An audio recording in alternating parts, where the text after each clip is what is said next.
Hey, I'm here outside of Planned Parenthood on a Saturday morning where a bunch of anti-abortion protesters have signs and are trying to stop people from getting abortions. I'm going to go join them. I can't support this type of action enough. Go, counter-protest these people. Expose them for the freaks they are.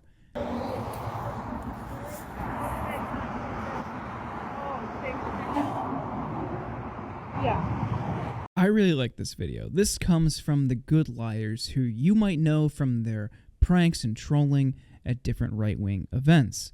Recently, they've been to places like Trump rallies and the Freedom Convoy, and they do these completely deadpan stand-up interviews with people who are sadly detached from reality, from QAnon truthers to people who still think Trump won the election. It's sad, but also pretty funny. And here they're outside an abortion clinic where a group of elderly women have decided to waste their Saturday morning harassing people who go inside to receive reproductive care. What's that?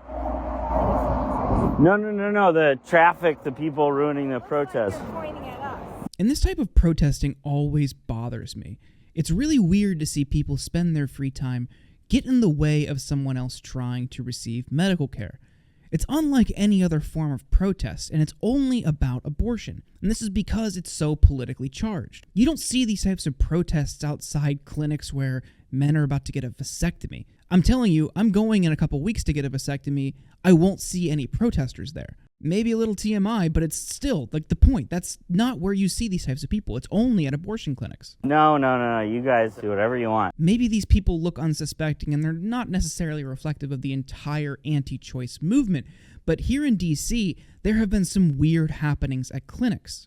Just last month in DC, 9 anti-choice activists were indicted on charges for breaking into a clinic and locking the doors. That's extremely weird, and again, you don't see that at other types of health clinics. Even more bizarre, one of the suspects had 115 fetuses in her house. What are you doing with those? Why do you have them? How did you get them? She said she got them from a delivery truck driver, and he denies her account, so it looks like they might have stolen them. Again, why? What are you possibly doing with those? It's all very creepy and weird, which is most of the anti-choice movement. It's steeped in this weird religious sentiment. People attack clinics, attack doctors. You probably all remember Dr. Tiller, a healthcare provider who was killed by anti-choice protesters after being public enemy number 1 on Fox News for months. Investigators in Kansas are scouring the background of the suspect in the murder of one of America's most controversial abortion providers.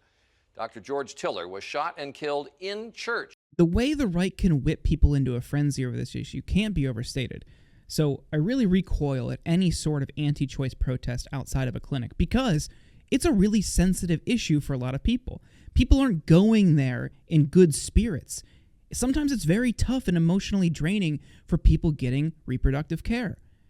And the last thing they need or deserve is to have some complete stranger standing in the way of them trying to get into the clinic, yelling at them, shoving signs in their faces, and calling them murderers. That's not what this is. People have a right to terminate a pregnancy. It's their own body. Why do you care? Why are you there? Literally, go do anything else with your time. Oh well, now it's just me. And this all fuels the larger anti-choice movement in this country. Red states all over are passing sweeping anti-choice legislation in the run-up to what is expected to be a very negative outcome, challenging Roe v. Wade. And we'll see that in the Supreme Court later this year, but a lot of Supreme Court watchers expect this to be bad. This could severely undercut Roe or, in a worst-case scenario, completely overturn it. And immediately around 30 states will already have anti-choice laws on the books that immediately go into action. Those are called trigger laws.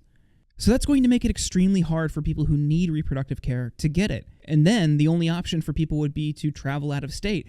So of course, crazy right-wing legislators all across this country are considering laws to make that illegal, or to make it extremely hard for companies to help pay for that travel for their employees. This totally goes against the purported right-wing ethos of small, limited government and keeping the government out of your private lives. They want that when it's convenient for them, but when it involves a person's right to choose, suddenly they love big government.